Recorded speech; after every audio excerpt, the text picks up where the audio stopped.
over, McDreamy. I've never seen the man in action. In fact, I've never seen a full Grey's Anatomy episode. But you asked for it, so you got it. A month ago, you were in med school being taught by doctors. Today, you are the doctors. First of all, I've never heard a speech given that dramatically on an intern's first day. Nobody really talks like that. It's much more practical. 5 of you will crack under the pressure. 2 of you will be asked to leave. This is your starting line. This is your arena. This sounds like Hunger Games more than it does Grey's Anatomy.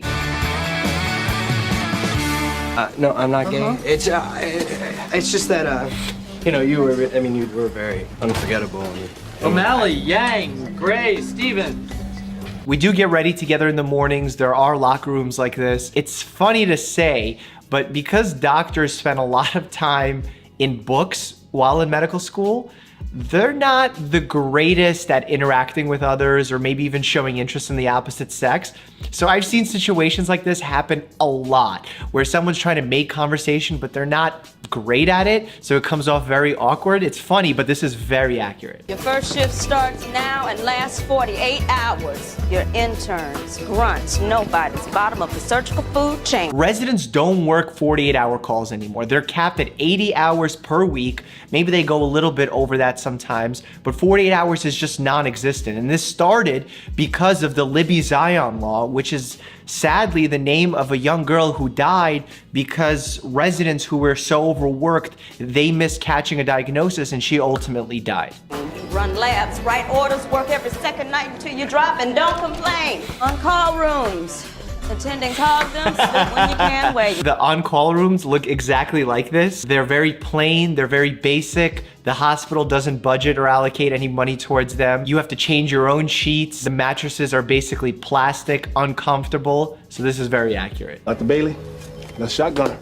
That means every test in the book, CT, CBC, Chem 7, tox screen. I love how simply the attending came in and made that decision. He basically saw maybe the chart, maybe a brief explanation of what happened, why the patient came in, and he already has a shotgun approach to this. This is not how medicine works. That's ineffective. You need to have a presumed diagnosis in place so that the labs and tests you order actually confirm a diagnosis. You can't just throw stuff against the wall, shotgun against the wall, whatever he said, and hope something sticks. The only time that is appropriate is if you have no idea why a young, otherwise healthy patient with an unknown history comes in with some sort of weird presentation. Then you can start ordering a broad range of tests. But they knew she had a seizure history, so why are they doing a CT scan? I need more info. More info, please. Hello? You're so lost. What are you, like, new? This is where these medical dramas get me. They make it seem like the doctors do everything from A to Z. They diagnose the patient, they run the tests on the patient, they draw the blood, they transport the patient. We have nurses, we have MAs, we have transport staff, we have PT therapists, we have respiratory therapists. I understand that they're trying to build up character, so they're trying to show as much of them as possible. I'm just gonna insert my fingers into your rectum. Why fingers? Just one finger. Bet you missed a lot when you first started out. No one was ever that mean. People wanted you to learn, they wanted you to get better. If you go into every procedure or every moment within residency with the concept that you want to learn and you want to do better, people respect that. So I don't necessarily get this hatred that these poor interns are getting.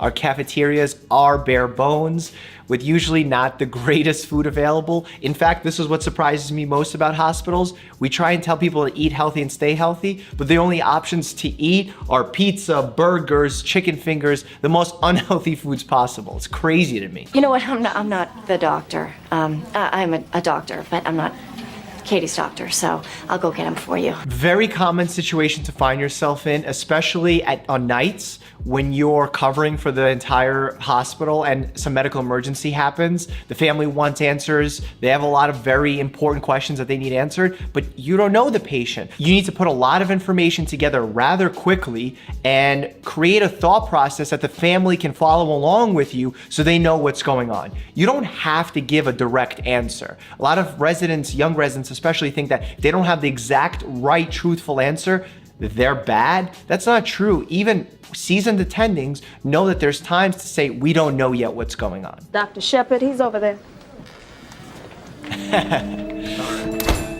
Why did I know this McDreamy guy is gonna pop into scene? Oh wait, did they not know each other?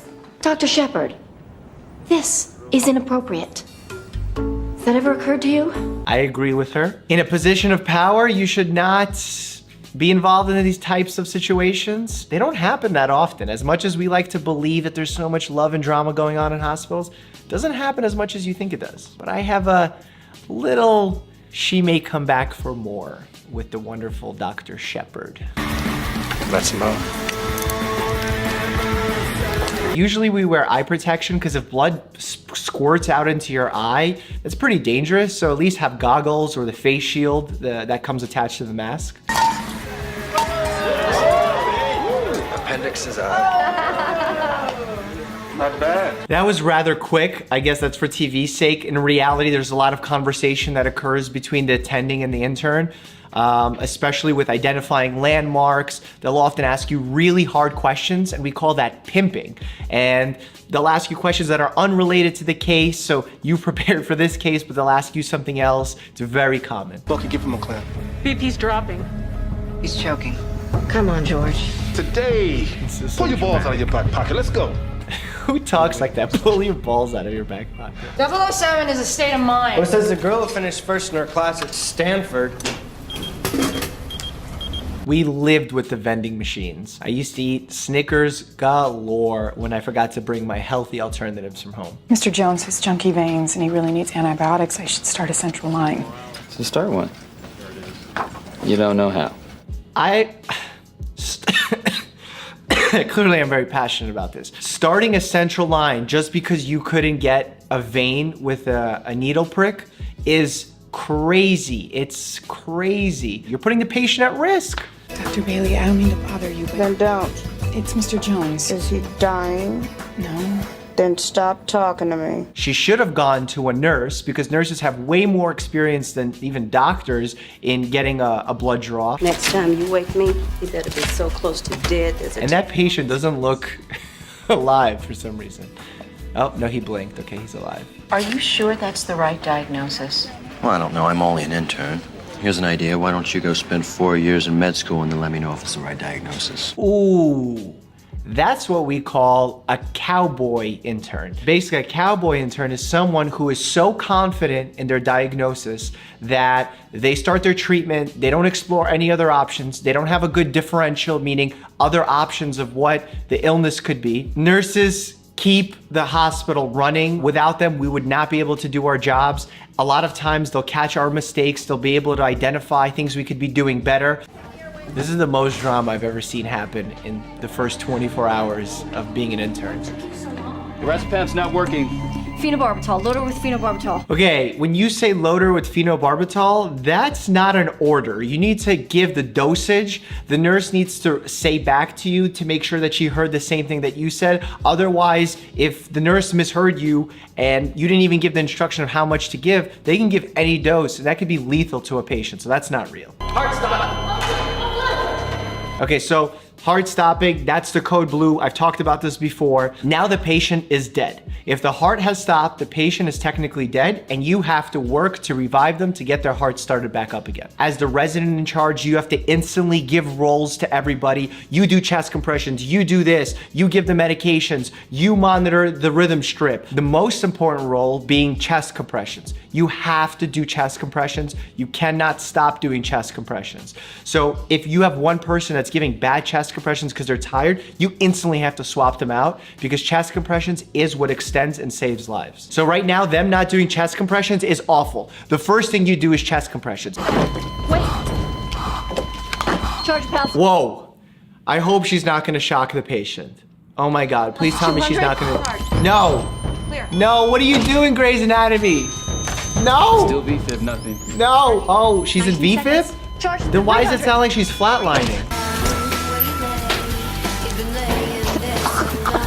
I've never thrown up in a hospital. I've never seen a doctor throw up in the hospital unless they were sick. Yeah, when things go wrong, you get nauseous. That's part of life. I mean, there's difficult moments that happen. There's times where you're gonna be humbled. I mean, every day I walked into the hospital as a resident, I was humbled. There's a reason why we call it practicing medicine, because we're all practicing, we're all learning, we're all adapting, we're all trying to get better. And the human body is a crazy, crazy thing that we still don't have perfect knowledge of. So I feel for her a little bit, you know, just a little bit. A little dramatic, but I feel for her. There's our man. A seizure disorder. Now you're saying it isn't? I'm saying that I don't know. Well, what do you Oh, my man McDreamy saying my line. Real doctors are comfortable saying, I don't know. Because in reality, there's a lot we don't know. And when cases get very complex, like this young girl who's otherwise healthy is having seizures and then her heart's stopping, it's a very unusual case. Very, very unusual. I want someone else. A doctor who knows what they're doing. You get me someone else. Someone better than you. These types of conversations do happen. This is real life. People get very, very upset. It takes a lot of patience to deal with these issues. I've seen doctors get mad and snap. What I do is if I feel like I'm getting angry as well, I step away from the situation, let both parties cool down, and then come back and explain calmly what we're working on. Because if you just say we don't know with no follow-up, it seems like you're not doing anything. But if you say we don't know, but here's what we think it might be and here's what we're working towards, that's a much better answer.